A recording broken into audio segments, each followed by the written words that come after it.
Hello there. Week 2. Hope you all had a great week. Hopefully you got to think a little bit about your lists. And welcome back to second episode of The Productive Artist, where we are breaking down our dreams to achieve our dreams. That kind of worked. I might keep that.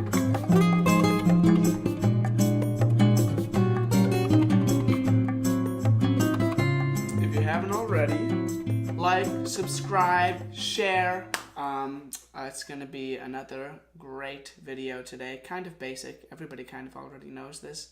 But not everybody does this. So let's go on. Since graduating from college, I've kind of become obsessed. Not obsessed, but like really interested in these things we call habits and our daily routine.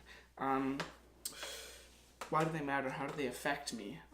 Interesting enough, like 40 to 45% of our day is spent doing mindless habits.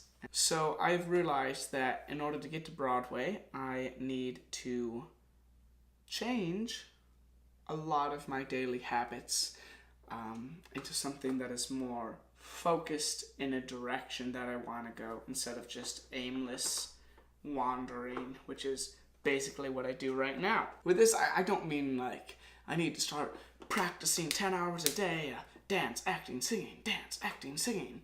I think that it's going to be a lot more of the smaller stuff, and just doing it consistently. Because if you're practicing 10 hours a day, you gotta support yourself somehow. You gotta have a life too, and burn out, at least for me. Maybe eventually I'll build up to that, but jumping into that right away is not gonna happen.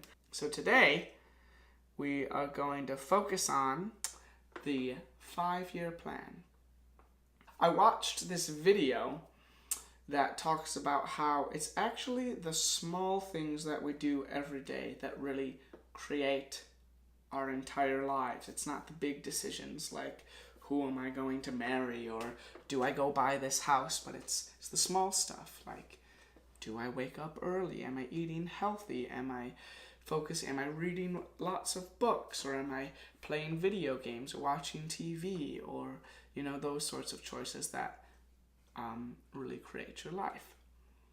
The goal of this video series is to take down all of these big dreams that seem so far away and out of reach, and breaking them down until we can have those small daily choices that we can make to help achieve our dreams. So, this week, what we're going to do is, I think I mentioned earlier, is the 5-year plan. So, very simple.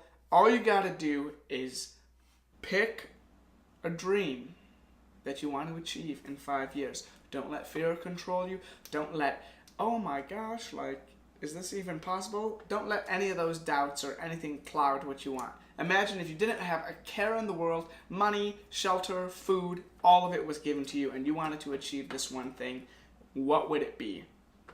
Write that down. Then, take it back to where you are right now. So, for me, in order to get to Broadway, I have to probably become equity. In order to become equity, I probably need to get an agent. Those two are probably very flippable. I feel like they come at the same time. In order to get an agent, I'm going to have to move to New York City. In order to move to New York City, I'm going to have to figure out how I'm going to move to New York City. And that leads me to where I am. I feel like everybody kind of knows this already, but how many of us are actually doing it? That's my question. Write it down. Important. Important, important, important. Don't just do it in your head like I did. I have it written down in my journal. See? 5-year plan right there. Like I wrote it down. Don't just do it in your head. Write it down. There's great power in writing things down. Like, subscribe, share. I'd love to see what your 5-year plans are if you want to share them with me. If not, that's fine too. And just throw it borrow pens. See you next week.